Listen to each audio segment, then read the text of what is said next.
বড়দেরকে প্রণাম আর ছোটদেরকে ভালোবাসা জানিয়ে আমি শিপ্রা মজুমদার আজকে আবার একটা নতুন রেসিপি নিয়ে তোমাদের কাছে চলে এসেছি।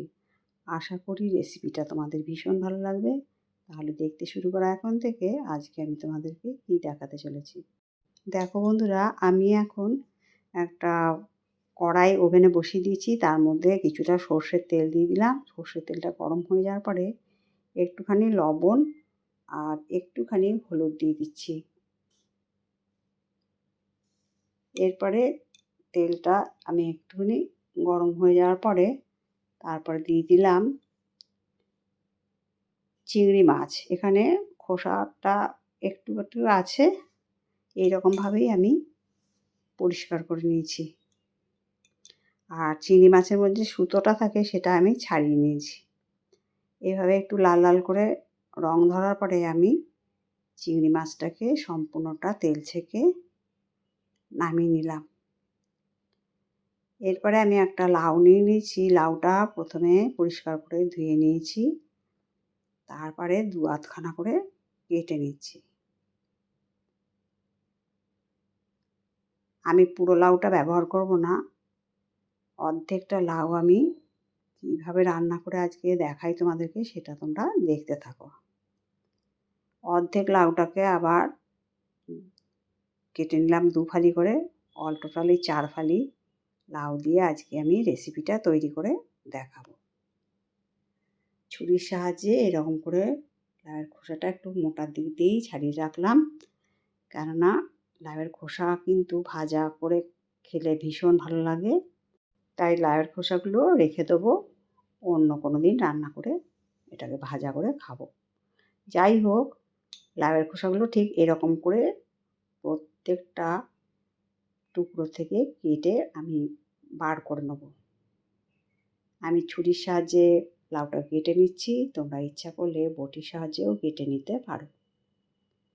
যাই হোক, এরকম করে মোটার দিক দিয়ে লাউয়ের খোসাটা ফেলে দিলে অন্য কোনো রেসিপি তৈরি করতে পারা যায়। তাই আমি একটু মোটা মোটা করেই লাউয়ের খোসাগুলোকে কেটে নিলাম। এবারে লাউটা একটু জালের মধ্যে দিয়ে রাখলাম।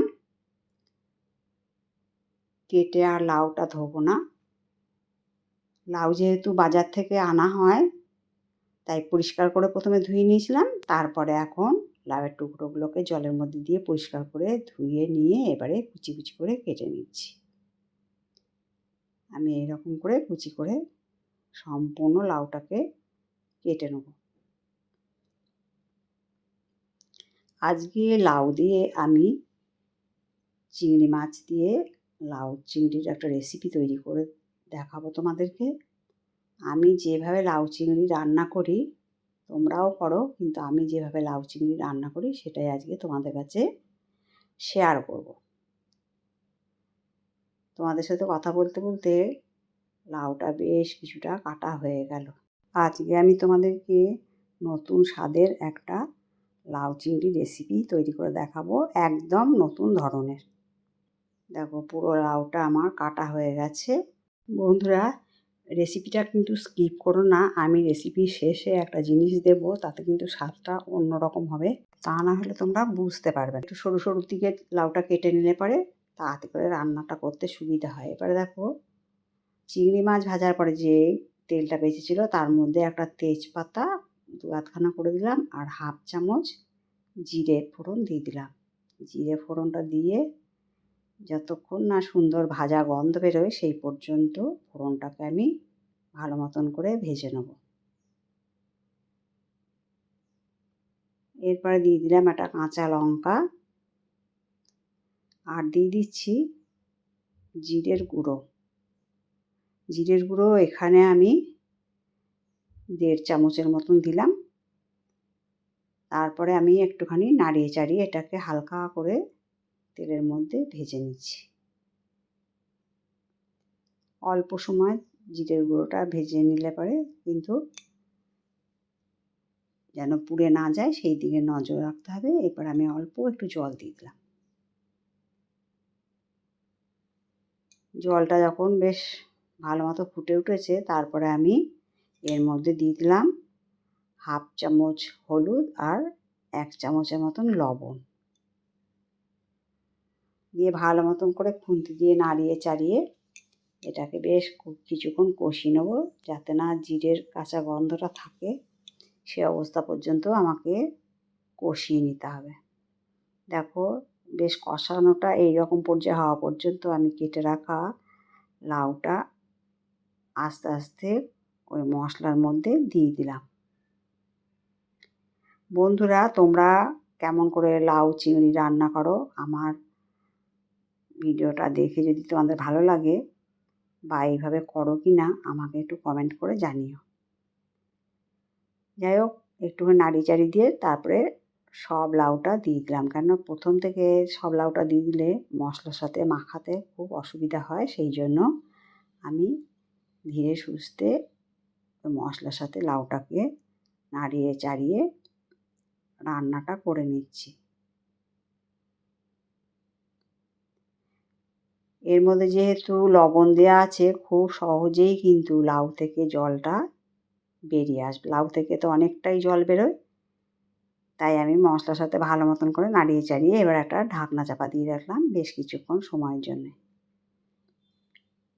মিনিট 4-5 বাদে দেখো আমি ঢাকনাটা খুলে দেখিয়ে দিচ্ছি কতটা লাউ থেকে জল বেরিয়েছে। এবার বেশ কিছুক্ষণ ওটাকে নাড়িয়ে চাড়িয়ে নেব। মোট কথা জলটাকে শুকিয়ে নিতে হবে।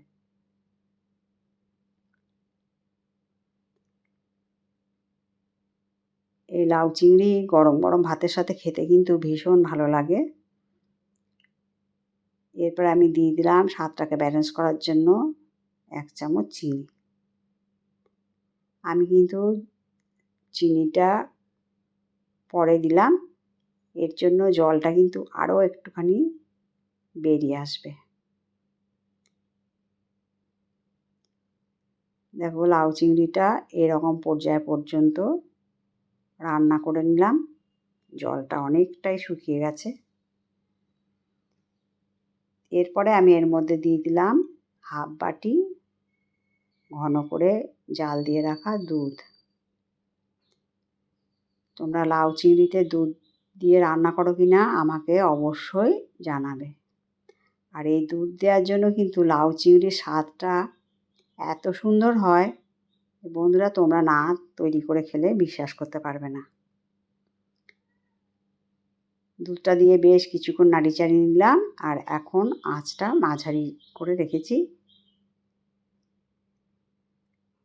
এরপরে আমি দিয়ে দিলাম ভেজে রাখা চিংড়ি মাছগুলো। দিয়ে চিংড়ি মাছ দিয়ে ভালো মতন করে লাউ চিংড়ির সাথে নাড়িয়ে চাড়িয়ে রান্নাটা করে নেব। বেশ কিছুক্ষণ এটা করে নেওয়ার পরে দেখবে আস্তে আস্তে ঝোল ভাবটা অনেকটাই শুকিয়ে যাবে। আমি এটা বেশ টান টান করে রান্না করব, তাই বন্ধুরা তোমাদেরকে রিকোয়েস্ট করলাম একদিন অন্তত এইভাবে লাউ চিংড়ি রান্না করে খেও। এত সুন্দর টেস্ট তোমরা না তৈরি করে খেলে বিশ্বাস করতে পারবে না। যাই হোক, লাস্টে আমি কেটে রাখা কিছুটা ধনেপাতা দিয়ে দিলাম। ধনেপাতাটা দিয়ে আবার বেশ কিছুক্ষণ ধরে মিশিয়ে নেব। এরপরে দেখো বেশ কিছুক্ষণ রান্না করে নেওয়ার পরে এরপরে এই অবস্থাতেই আমি এটাকে বেশ কিছুক্ষণ রেখে দিয়েছি। তারপরে আমি এটাকে গ্যাসের নবটা অফ করে একটা প্লেটের মধ্যে সার্ভ করে নিচ্ছি।